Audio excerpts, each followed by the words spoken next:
بتقول أنا حماتي ورتني كل أنواع العذاب من أول شهر جواز.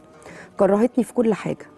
كانت تفتح بالمفتاح وتدخل الشقة وأنا مش موجودة، وتفتح الفريزر والتلاجة تشوف أهلي جايبين لي إيه، وتاخد اللي عاوزاه وأسرار بيتي كلها عند إخواته البنات.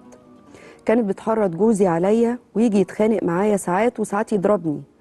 مرة تقول له دي نازلة والمطبخ مش نظيف، ومرة تقول له ده الغسيل محطوط على الكرسي، وتفاصيل كتير تخص بيتنا كلها بره. شهر العسل رحنا لأخته في اسكندرية، كنا عرسان وبنخرج. اتصلوا بيه قالوا له يا جوز الست، عشان بياخدني ونخرج ومش قاعدين مع أخته طول اليوم. ومن ساعتها بقت أي حاجة أقول له عليها يقول لي لأ، أنا راجل ولازم تسمعي كلامي، أنا مش هستنى يتقال لي تاني أو يتقال عليا تاني يا جوز الست. وبعد سنين من العذاب حاليا أنا عايشة بعيد عنها، لكن مش قادرة أنسى وأسامح ولا أتعامل، بالرغم من إن في الفترة الأخيرة يعني كنا بدأنا نبقى كويسين شوية، إلا إني مش طايقاها ومش قادرة أطلع المواقف دي من دماغي، وببقى عايزة أنتقم منها ساعات، وبتعب من كتر التفكير، وساعات بكره نفسي عشان سكت الفترة الطويلة دي كلها. المشكلة بقى دلوقتي إن أنا بطلع كل اللي جوايا في تعاملاتي مع جوزي.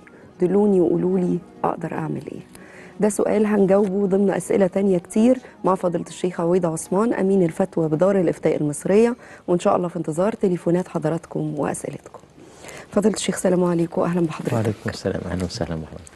مشكلة الحما ومرات الابن أو أهل الزوج ومرات الابن اللي ما بتنتهيش مهما الواحد اتكلم ونبه وحذر وكان في نوع من التوعية، إلا إنها ما زالت موجودة. نعم. بسم الله والصلاة والسلام على سيدنا وحبيبنا رسول الله وعلى آله وصحبه ومن اتبع هداه وبعد. الحقيقة احنا ما زلنا دايما بنسمع العجائب من سيطرة الحما أو سيطرة أم الزوج على الزوج، وبعدين بينعكس ده برضو على أيضا بيزداد الأمر سيطرة أهله كلهم، ممكن إخواته، ممكن أخته، لحد ما يعني مثلا الأسبوع اللي فات سمعنا قصة في مجلس برضو بنسمعه في الصلح بين اتنين، إن من أول حتى يوم شهر العسل ما سافرش لوحده، لا بعته معاه أخته. يعني اللي احنا بنشوفه في الأفلام بيحصل. ده عجيب، يعني ده عجيب، يعني أخته تروح معاه من أول يوم شهر عسل. طب ليه؟ أنا بس بفكر، هو الأسرة دي ما بتفكرش إن الابن ده أصبح ليه شخصية وأصبح عايز يسعد بحياته ويستقل بحياته؟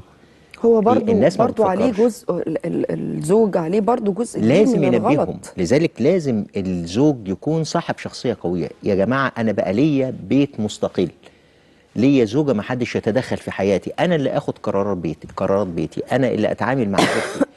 الزوجة من حقها ما تروحش عند الحما لو كانت بتتأذي، من حقها ما تروحش عند إخواته لو كانت بتتأذي نفسيا.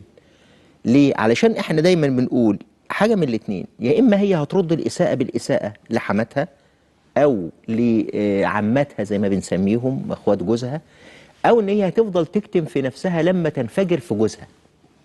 وده اللي بدأ يحصل من الحالة اللي معانا. هي عايزة تنفس عن غضبها دلوقتي، ما قدرتش مع حماتها تعمل حاجة، وما نقولش إنها تعمل حاجة مع حماتها احتراما للزوج، ولا قدرت تعمل حاجة مع إخوات زوجها، وما نقولش برضه نوسع دايرة العداء.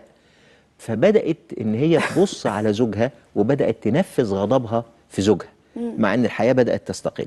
لذلك أكبر خطأ بتقع فيه الأسر وما زالت أنها تزوج الابن أو الابنة وتفضل العين عليه. طبعا. أنت رحت فين، جيت منين، بتعملوا إيه، مش عارف إيه. شوف العبارة اللي بتسمعها دي العبارة اللي هو بيسمعها دي كفيلة إن هي تروحه في منتهى العنف في التعامل مع زوج. ليه؟ صحيح. لأن هي أول ما تظهر شيء هترن في دماغه كلمة يا جوز الست. إيه جوز الست؟